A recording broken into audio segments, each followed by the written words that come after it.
Activating GPS.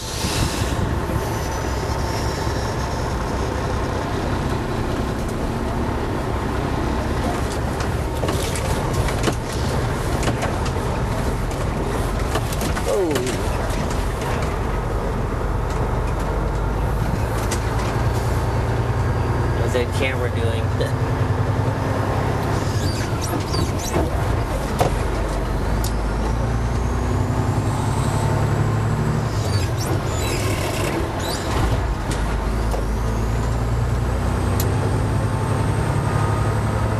Shit for brains right behind me.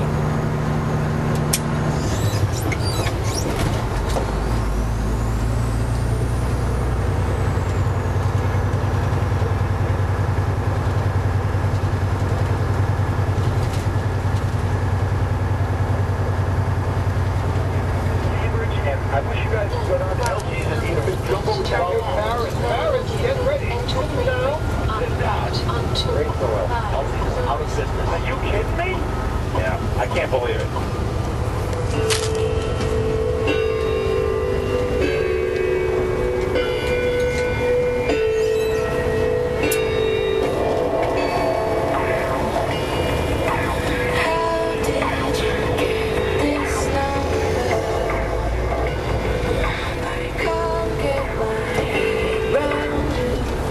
As you can see, when I try to put it in a low gear, that's a little too low for the situation.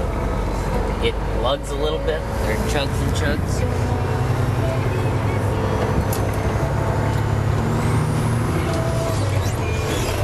And it grinds like that when I'm trying to get it in gear too fast.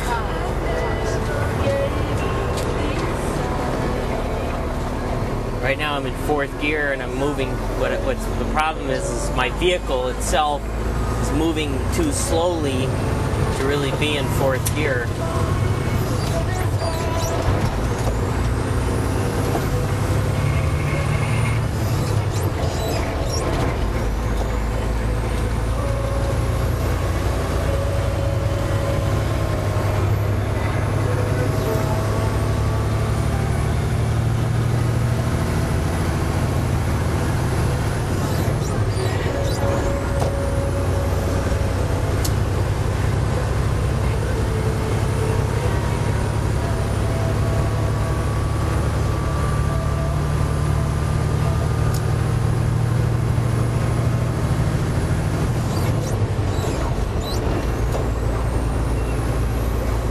Coffee.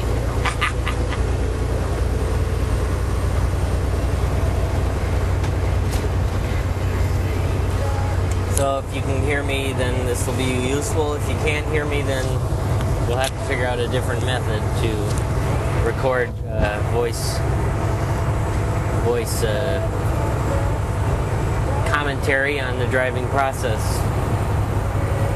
I'm just going to do a double check. I really shouldn't be doing this, especially in California, and being that it's only my first couple days on the job. See, I'm setting the cruise control for 55 miles an hour, which is the legal limit. Engage engine brakes.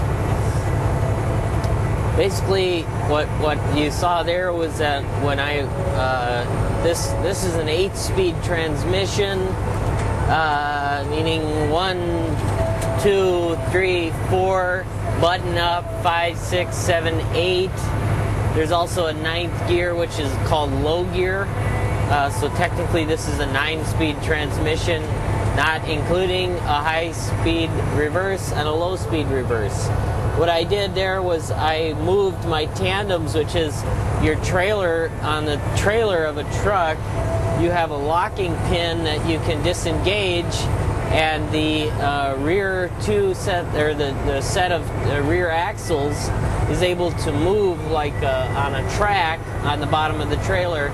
And this is what we do in order to either balance out weight restrictions or shorten the wheelbase of the vehicle in order to increase our turning radius, or make it possible for us to kind of fit in cracks that we normally wouldn't be able to fit into.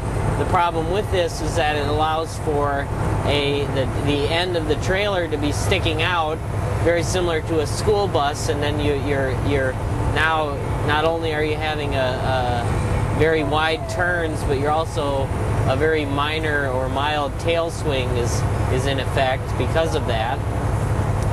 All these things will be familiar to you if you're understanding the universe of commercial driving. It's a very complicated universe, but once you understand basic fundamentals, it's simple, to manage and to master this technology. Another interesting concept about the 8-speed transmission is that there's like I'm still trying to figure out this truck. I have I guess you could say I don't have a very heavy load, but in reality I am 30,000 pounds of cargo, and I'm about 25,000 pounds per axle, and I'm actually very disappointed that I had to move my tandems, because in the state of California, your kingpin setting is what we call a 40-foot kingpin setting, and that means that basically from the rear axles of your tractor to the center of the rear axle of your trailer can only be 40-foot length, and that's a 40-foot kingpin setting, and which basically means you want to have at least a 10-foot tail swing, or a 10-foot you want your trailer tires all the way forward, and you want as much tail swing as possible, just so that you don't get pulled over and for a California over length ticket. I picked the load up in California. Why the fuck they haven't done that? A lot of people maybe don't understand, don't know how to do it. It's very possible that that's the case.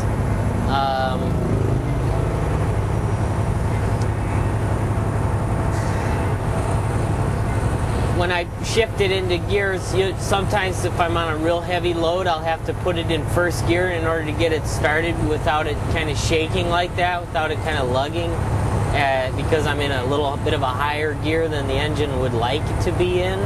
I'm sort of pushing the torque, or I'm pushing the parameters of the vehicle. It's not necessarily a good thing. It's not an advanced technique. It's a habit, or it's a product of inexperience. So when I was in the parking lot, I was in second gear, and I was taxiing just fine. At the stop sign, I decided to put it into third gear from a dead stop, which was what I had been able to do when I was bobtailing and when I was at a slight downhill grade, or if I was with an empty trailer. But with this loaded trailer, it's a little difficult, so I'm going to have to start out in second gear. With the last load that I hauled, starting out in second gear was impossible because the trailer was too heavy, so I would have to start out in first gear every time. I was able to, earlier yesterday, was able to even shift, like I had been doing with the bobtail, skipping gears, going from like third gear up to third gear to fifth gear to seventh gear, or from fourth gear to directly to seventh gear, because the bobtail didn't really require much in the way of any of that type of shit. It's kind of a windy day in Northern California. We'll be heading into Mount Shasta and into the beautiful town called Weed. We are about currently 100 miles from our destination, I think. Not sure.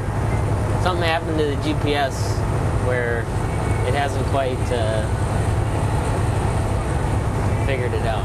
There we go. 119 miles until exit 747, but we're actually going to get off on exit 745, which is a truck stop in Weed, and we might take a little lunch break before trucking on to up Highway 97 north into a town with something like Harriston, Oregon, or something like that. Walmart off of Highway 395, Walmart Distribution Center. I'm kind of familiar with where we're going. So I will just type in the address on the